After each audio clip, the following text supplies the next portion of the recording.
We'd always talked about episode 3 being about leaving childhood behind for many of our characters, for Damon, for Rhaenyra, for Alicent. How would you like to participate? I'm not sure why I must. Because you are my daughter. And you have duties. As I am ceaselessly reminded.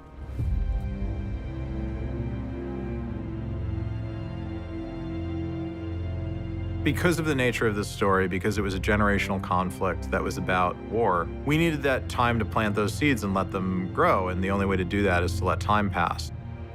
We meet Viserys, he's got a son, Alicent is pregnant, the war in the Stepstones is not going well. We understand that 2 or 3 years worth of material has happened in those couple of opening scenes. We tried to approach it in as practical a way as possible at the first time, and it was a good way of grounding the time jump. This was the first one where a substantial amount of time passes off screen, and we're just asking the audience to pay attention, listen, and play along and figure out what's gone on in the in-between. Here's to His Grace on his second name day. These big royal hunts were another way to really show the decadence of this particular time. It's a major carnival that you set your calendar to that year. Since you came of age, I've been slowly drowning in a lake of parchment, and I have tried, often, to discuss it, but you've refused me at every turn. That is because I do not wish to get married. Even I do not exist above tradition and duty, Rhaenyra! Excuse me, Your Grace. Episode 3 is childhood's end. Rhaenyra feels the pressure to marry. Viserys realizes that he has to find and make order in his house, particularly when it comes to his brother, Daemon, and Rhaenyra, his daughter. Rhaenyra does not want to get married. She also doesn't want to give her dad an excuse to just name Aegon the heir to the throne. She's so incredibly frustrated at being effectively a political pawn in her father's game that she needs to express it in some way, shape, or form.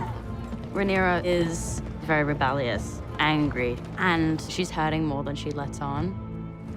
Rhaenyra has got to her wit's end and decides to take it in her own hands and run off. And obviously, Sir Criston, as her sworn protector, has to go wherever she goes. Criston Cole, who we set up a little bit in episode 2, but now we understand that in 3 years of being her sworn protector, Cole and she have developed a close relationship.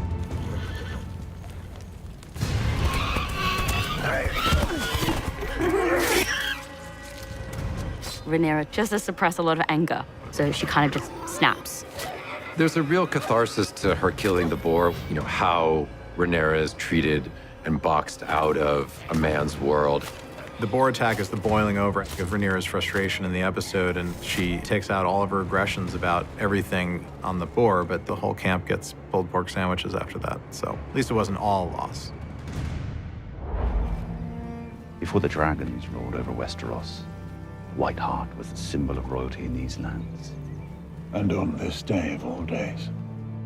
The white stag is the symbol of divine royalty from deeper kind of medieval lore and Arthurian tales. When the White Hart is sighted, it's such a rare sighting, and it's considered an incredible omen on Aegon's name day. It sets off a doubt in Viserys' mind that has been apparent for quite some time, which is, did I do the right thing in naming Rhaenyra heir? And that's really what plagues him throughout the episode.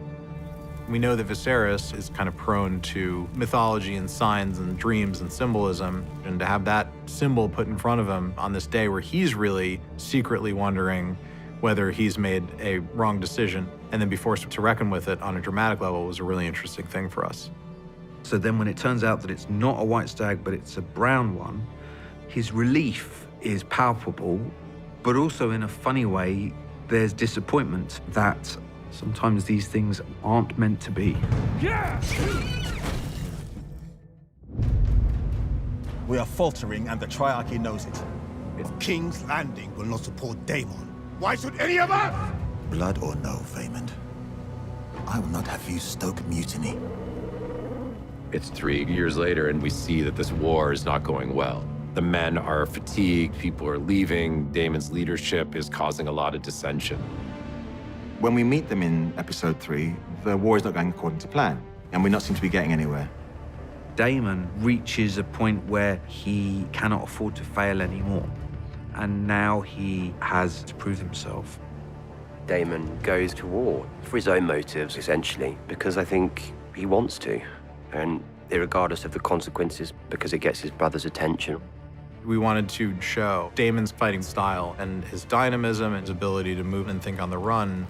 He fights in a sort of Daemon-esque spirit, which is, so I don't care if I die, really. But we also wanted to be messy and have Daemon fail and mess up. I was always very keen on the idea that you had to see him lose, and in doing that, winning on some level. Really, all of it is a suicide run. And it's kind of astonishing because at every point, Daemon should die. It was really meant to be an anvil where Daemon's character could be forged, and he could go into the battle and come out as a formidable force that had proven himself worthy of some reputation in Westeros.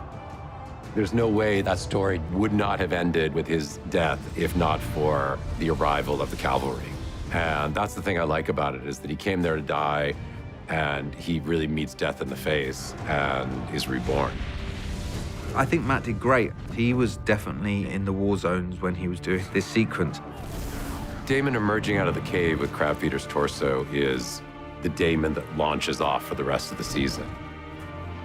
Rhaenyra, Viserys, and Daemon emerge out of episode 3, reborn with new perspective on who they are and what their purpose is.